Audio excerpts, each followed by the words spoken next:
The Assam anthem is here. It's your boy Abhishek.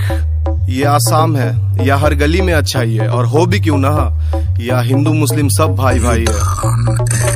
Assam को कहते हैं स्टेट ऑफ जॉय, हर दिन दिवाली हर दिन एंजॉय। हम लोग तालगाछ का लकड़ी से बैट बनाते हैं, खेलते हैं क्रिकेट और मारते हैं छॉय। बगीचा में जाते हैं, तोड़ते हैं जामुन, बारिश में नहाते लगा के साबुन, छत्ता के ऊपर से गुड्डे उड़ाते हैं, खेलते हैं होली जब आता है फाग। यहाँ होटल में एसी है, घर में है पंखा, लड़की को पसंद है बड़ो बड़ो लंका। गलत मत सोच, झाल बहुत खाती है, झाल लगा कस के तो रसगुल्ला लाती है। लड़की के आगे सब जीरो है भाई, इधर चाय का बगानी हीरो है भाई। ये लोग इसके साथ फोटो खिंचाती है, हम लोग को देखकर भाव का खाती है। आसाम को दुल्हन का जैसा सजाते हैं, बिहू भी हम धूमधाम से मनाते हैं। आता है जब रमजान का महीना, साथ में इफ्तारी पार्टी में खाते हैं। आसाम का यही सच्चाई है भाई।